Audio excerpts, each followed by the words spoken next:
Welcome to Wells, Alaska, population 150. Wells is the westernmost point on North America, located on the Seward Peninsula, just 80 miles from Russia. The weather here is extreme.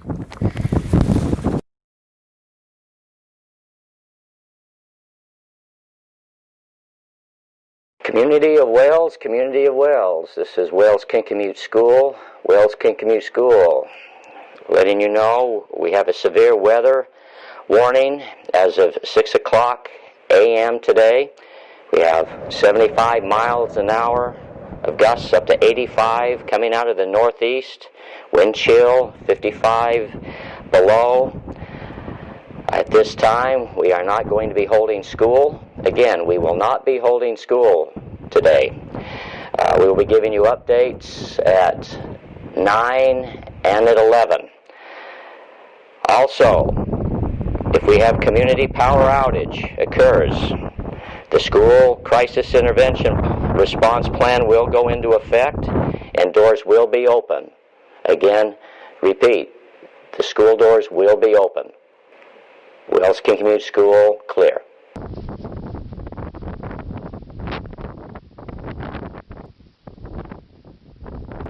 Okay, you guys are basically coming from the northwest. So the wind's either hitting you from this way or on the side, right? Remember, if it starts hitting you on the other side, then that tells you what? You turn around. Dark. You can't really see the street lights. You guys know it's hitting you on one side of your body. Be aware of that.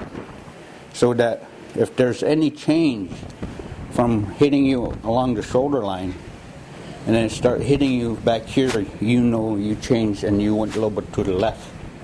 And if it start hitting you around in the front, you know you went a little bit too far to the right. Another thing too, and it doesn't hurt, follow the power poles. That always lead you to a house. It doesn't matter, in this village, it doesn't matter whose house you stop at. As long as they got a phone, call home. Or call somebody near your home to send a message you're okay. Hi, my name's Gretel Ehrlich. And I'm Joe Sinangituk. Where do you guys come from? I'm presently living in Anchorage, but I was born here in Wales. And I'm from Wyoming. What did you guys come here for? I'm here to help out Gretel. We're friends. She's working this project with National Geographic Society. They produce a magazine. And she's actually has done some other previous work for them. The whole project is about how climate change is affecting Arctic people around the top of the world, how it's affecting traditional hunting, flowers, birds, you know, what you can pick in the summer, what birds are coming here, and when. So it's really because we're in the middle of a climate crisis and it's affecting you guys up here first. So you're sort of like the canaries for the rest of the world to tell the rest of the world what's happening to you and what's really going to happen to everybody in the world in different ways, because we all live in different landscapes.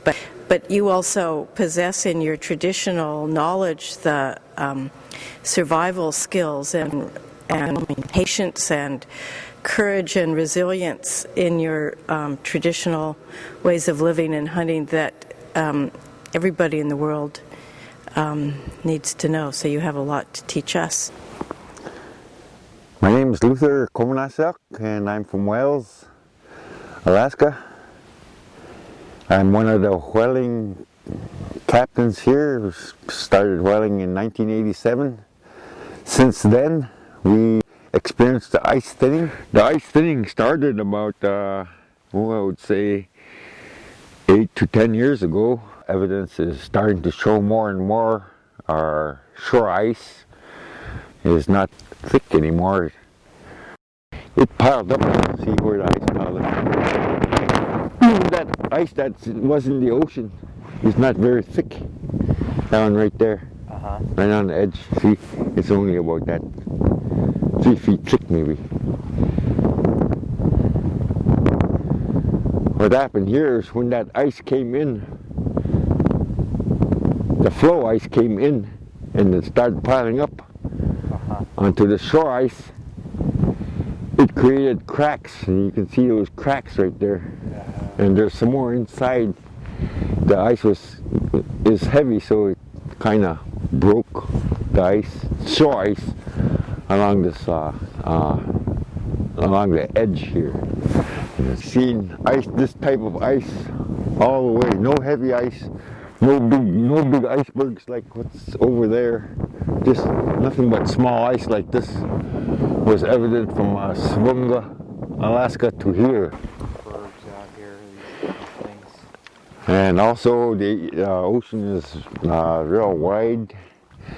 Of course it's blown out, but 20 years ago, this time of the year, we'd be seeing icebergs going by, and now all we could see is just little tiny ice going by.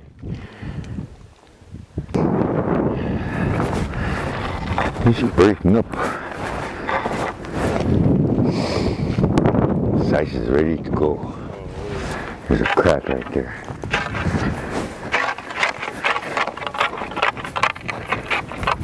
I almost poked through it.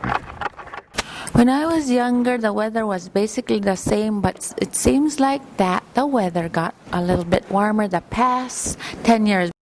When I was a little girl, we used to have like cold days, which would last mostly in January, the whole month. And now you get only like maybe 3 or 4 days of cold spells. I think the one who taught me most about the clouds was my dad, because I want to tell you that in the sense of the moon, you have a backward sea. Dad used to say not to travel on that backward sea mode of the moon. The other part is the round clouds, usually a cap on Diomede Island or the Wales Mountain, that usually predicts wind. And the other one is when you can see Nukak across the Siberia, it usually means that we'll have very good weather. What kind of forms do clouds have?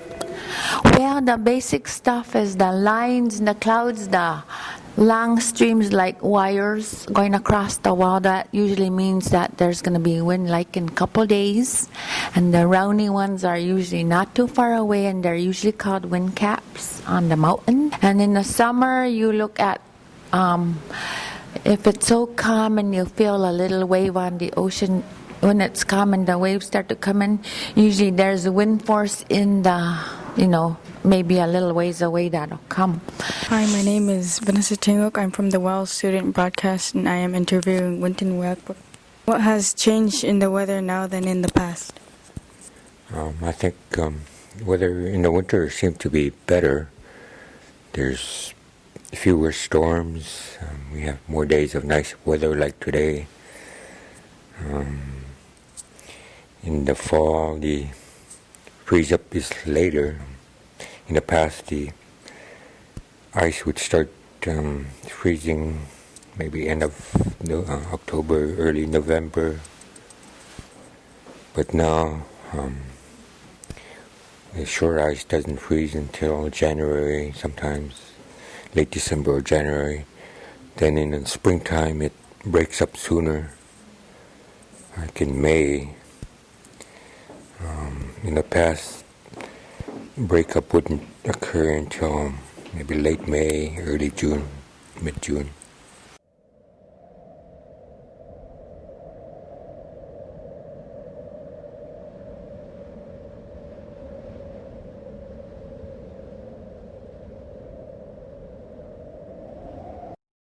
Measuring the thicknesses of the ice that we have, we can tell whether or not the season as a whole has been warmer or colder. So.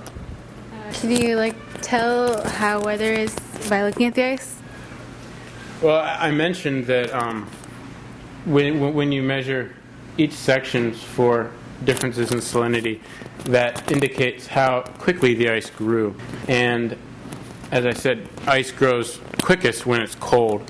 So if you see periods when this ice grew really quickly, that can indicate a a cold period. And when it grew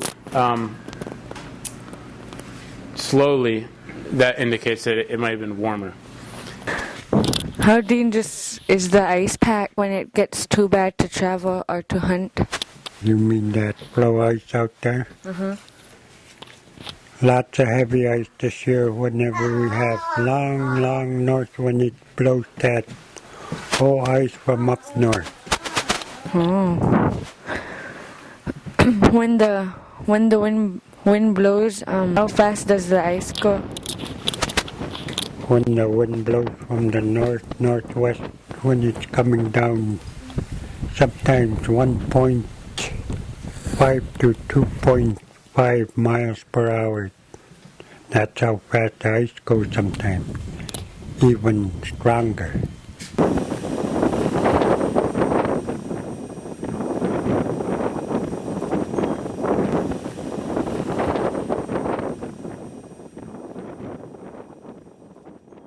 As soon as it gets a cap from the east side, because east will blow the ice out, my dad would say, "Sonny, we gotta go home.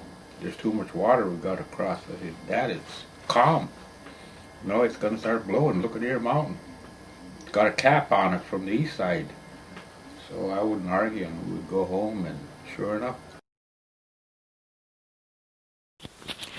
Right now, the sea ice is pretty solid, and the iceberg that form downside the villages, it's pretty rough. Every year we have different shape of shore ice. Sometimes there is more smooth, and when the storm came up from south to northwest, that's the form of iceberg more pile up in front of the village.